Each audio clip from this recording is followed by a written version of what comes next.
Pak atas nama sinten Pak? Muhammad Priyono. Muhammad Priyono. Asli desa mriki Pak? Iya. Lahirnya.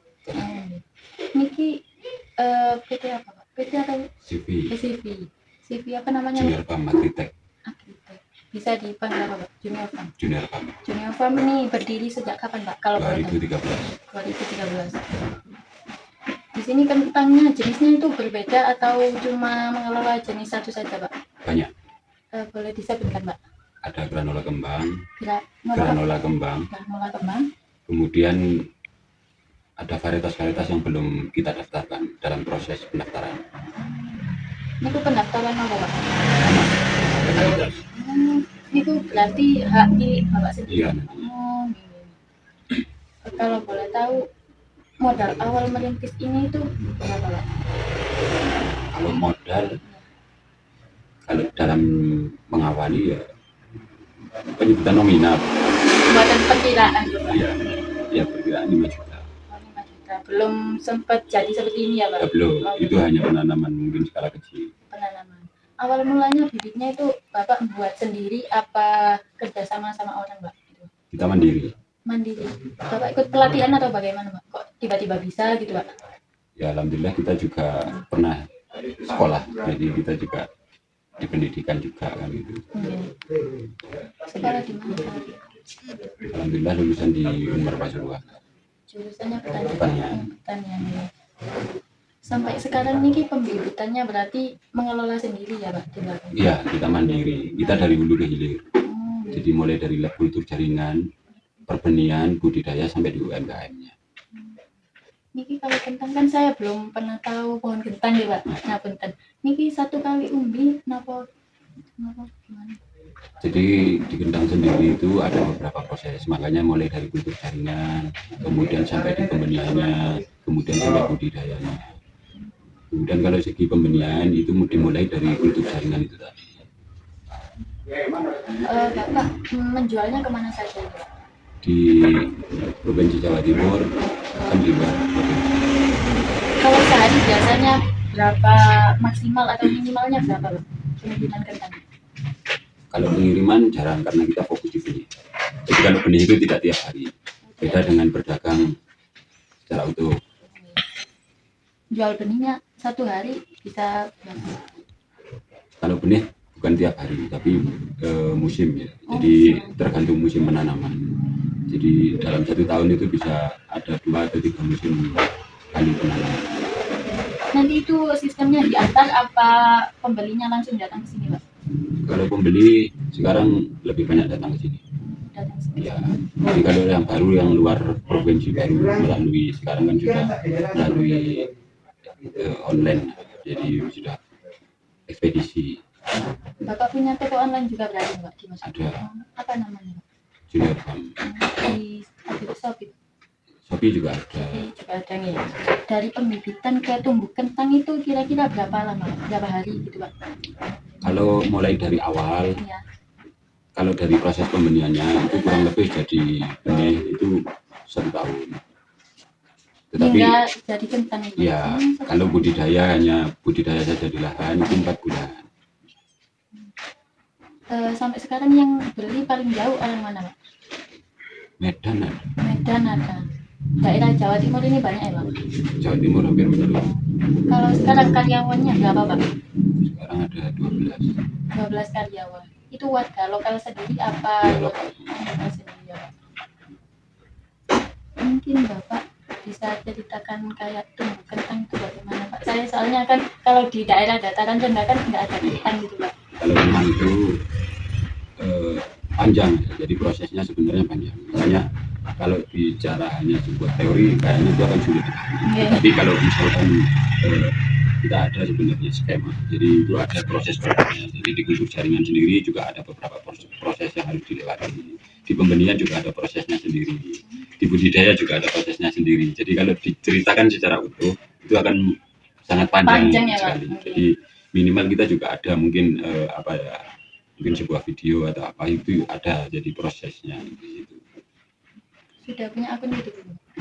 Itu ada sebenarnya. Cuman yang lebih aktif sebenarnya di TikTok ada. IG juga ada. Kalau boleh tahu ini penghargaan apa saja Pak? Ini juara, kita mengikuti lomba-lomba inovasi mulai dari kabupaten sampai di tingkat provinsi. Dan alhamdulillah kita juga sudah mendapat yang tahun 2025 kemarin juga juara 1 di tingkat provinsi. Itu yang mengadakan siapa Pak? Provinsi ya Dinas Pertanian Provinsi. Kemudian kalau yang di kabupaten itu biasanya Bapeda. Apa? Bapeda. Mbak, kurang tahu saya. Di badan pemerintahan daerah. Berarti bapaknya ini kenapa Pak kayak kuliah pertanian ingin langsung buka sendiri atau enggak ingin kerja ke orang lain, itu alasannya kenapa? Ya semuanya kan kita harus berbeda. Jadi pola berpikirnya, bagaimana semuanya bedanya. Kalau sudah lulus kita ketergantungan, bagaimana mindset kita jadi karyawan, kita ubah bagaimana kita mendirikan perusahaan. Jadi meskipun sekecil apapun ya itu kita menjadi pengelolanya, ya kita jadi bosnya, istilahnya seperti itu. Karena juga selain itu ya akhirnya kita juga bisa bermanfaat dan pemberdayaan di masyarakat sekitar juga. Ini logo uniform, logonya apa? Logonya Junior. Ini ada filosofinya nggak Pak? Ada. Boleh diceritakan Pak? Jadi di logo Junior Farm ini sendiri itu keterkaitan dengan mungkin yang kelihatan bulat itu selain abjad daripada huruf J sebenarnya, itu juga ada huruf F sebagai lambang Junior Farm sebenarnya. Kemudian di situ juga ada gunung dan matahari. Sebenarnya di situ juga ada arti lain, tapi di sisi lain di situ ada Gunung Bromo dan mataharinya. Istilahnya kita terletak di Gunung Bromo. Di sisi lain itu juga ada filosofi daripada warnanya juga. Kemudian di situ ada daun. Daun itu ada yang besar, ada yang kecil. Daun itu adalah tempat produksi.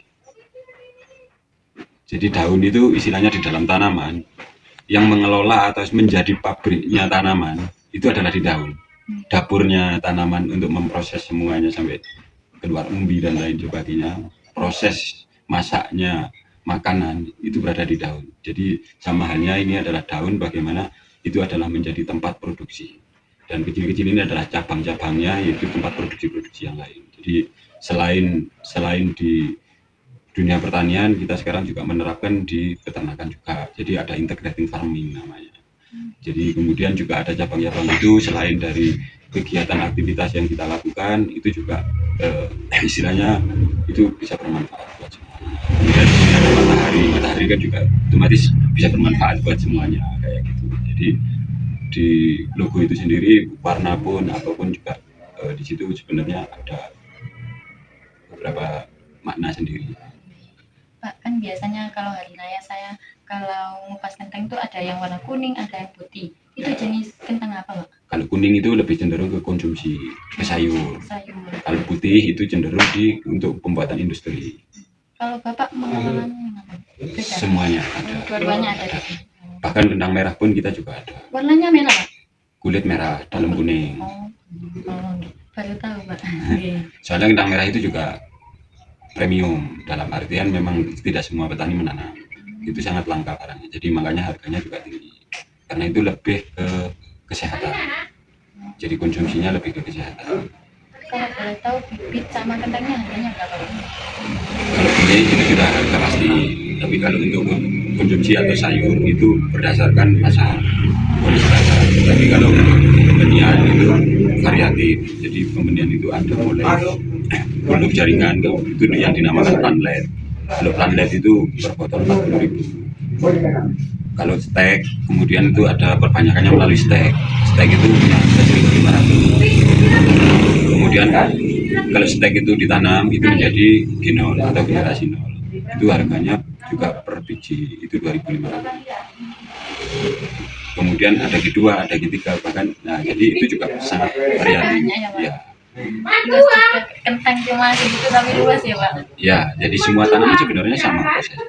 Kalau memang kita gali budidayanya itu sebenarnya semuanya sama, prosesnya sama.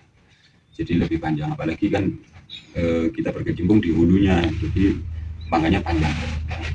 Kalau hanya petani full murni, istilahnya hanya petani yang budidaya di lahan, mungkin nggak sepanjang itu karena sudah begitu. Tapi kalau yang kita lakukan ya memang kita dari hulu. Alasan Bapak memilih membudidayakan kentang kan ada sayuran lain toh Pak. Alasan Bapak memilih kentang ini apa Pak? Kentang itu salah satunya juga menjadi tanaman hortikultura yang tidak semua tempat bisa menanam. Kalau dataran rendah kubis sekarang sudah bisa kayak gitu. Jadi kalau kentang kan di daerah bawah nggak bisa. Otomatis kesempatan untuk kita berbudidaya itu juga sangat bagus. Dalam segi peluang pasar otomatis akan lebih kecenderungan stabil. Jadi kalau dilihat tanaman hortikultura, harga yang paling stabil secara grafik itu adalah kentang. Awal mula mempromosikan wisata kentang ini dulu gimana Pak? Mungkin Pak. Kita sebenarnya fokusnya di produksi, tapi konsumen itu datang dengan sendirinya itu karena melihat langsung di lapangan. Jadi bagaimana hasil produksi, kemudian bagaimana menjaga kualitasnya. Kemudian selain itu juga jejaring dari teman ke teman, kemudian dari mitra ke mitra.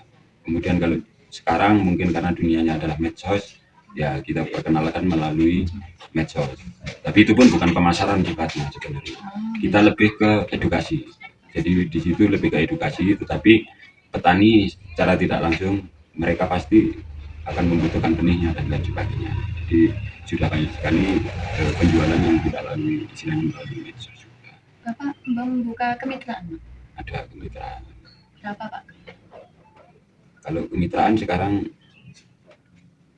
sudah ada kemitraan itu berbentuk penangkar, ada yang kemitraan itu petani. Jadi kalau yang antar telak benih itu ada 5 atau 6 orang.